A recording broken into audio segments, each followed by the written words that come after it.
This is the lay of the land. This is the landscape. All right. What do I desire? Right? What do I desire? What would I like to see happen? I don't know about y'all, but me, when something is happening, I like to explore the worst case scenario first. That's my strategy personally, because I'm not afraid to look at the worst case scenario.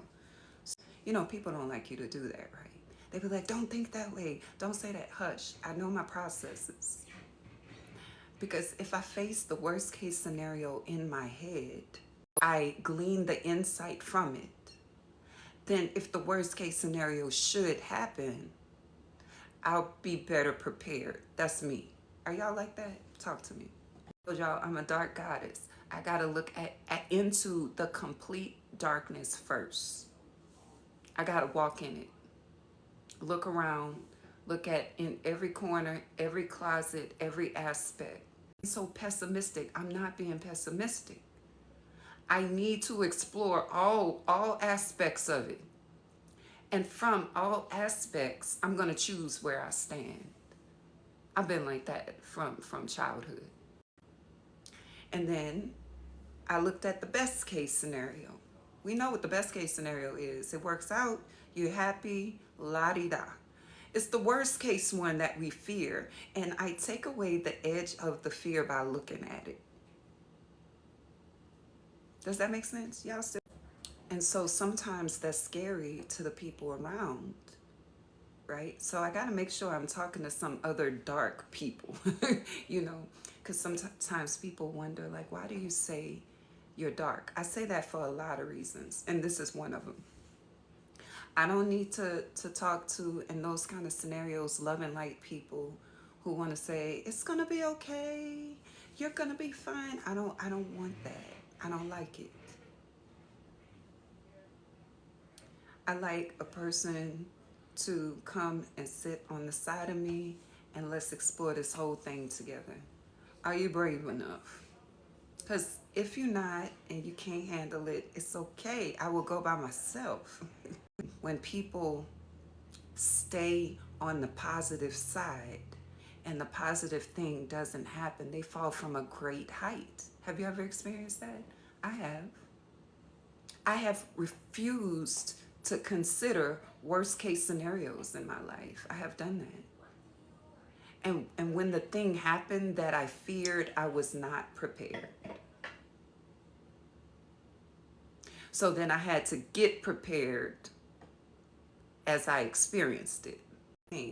People spend a lot of time in their past looking at that, dwelling on the worst case, and they can't change the past, but they stay there. However, when you start exploring a worst case future scenario, they're going to fall out. But you've been doing this all along.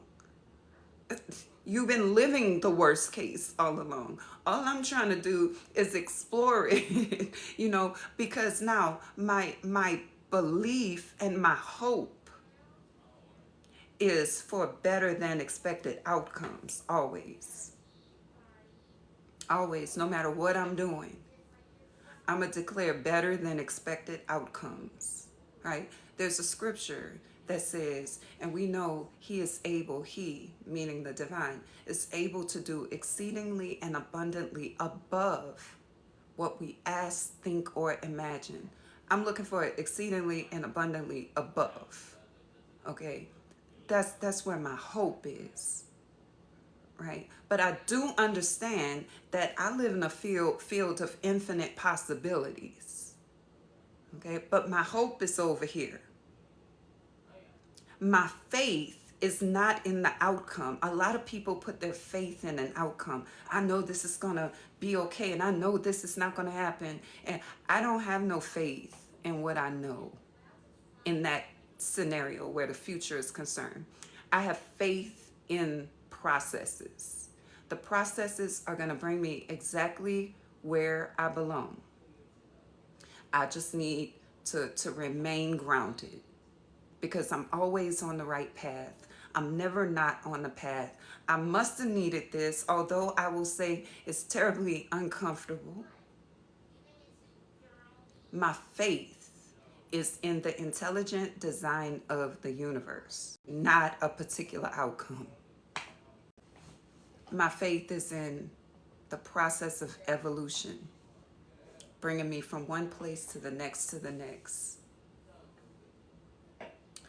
That doesn't mean I don't experience pain, the insecurity of the unknown, but I keep bringing myself back to what is true. What is true is the outcome is going to be whatever it is.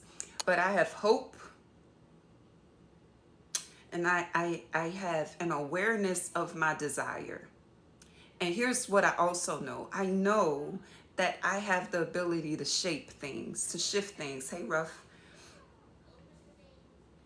I don't know what extent my creative capacity is going to have in this situation, but I know I have influence, right?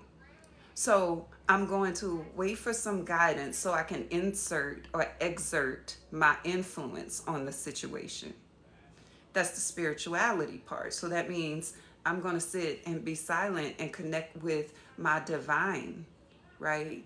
To see what are my right now instructions, because I understand that some of this is out of my control. I want to know what is in my control. I understand that this universe is intelligently designed. I understand that we're going to have some experiences that I don't want. I get that in a deep way. This is not intellectual. I get it in a deep, deep way. I've come into acceptance. And this is the thing, like, it can't just be talk. It's got to be processed into a deep acceptance, right? One of the things that I've found that stops people from coming into deep acceptance, one of the things that stops people from a deep acceptance is thinking in terms of fairness and deserving. And I went into it at first. Because y'all know I'm part of this collective mind, right? No matter how awake or how conscious we are, right? There are going to be some times where the collective mind comes through. And I heard myself say, this is not fair. So then I went along with the thought. I was like, okay, it's not fair. Why is it not fair? Why is it not fair? Because there are babies in third world countries who don't have enough food. If this universe is about being fair, then how come there's some people who didn't deserve blah, blah, blah, that happened? If this universe is about being fair, how come this, and this? So we understand, remember that the universe is not concerned with what we think is fair. Okay, that's a human conception. Fair is subjective. It depends on who it is, who's talking, what their experience is, where they were born and such. So you can't say that that's not fair. This is my self-talk. Now, what you can say is you don't feel like experiencing this. Let's say that. And I'm like, yeah, that's more accurate. That's more accurate. I don't feel like experiencing this. I never thought I would have to. But there's so many things in my life that I never thought I would have to experience. This is how my mind works. I'm just sharing my mind. There's so many things in my life that I never thought would have happened. I didn't plan for it, both good and not so good.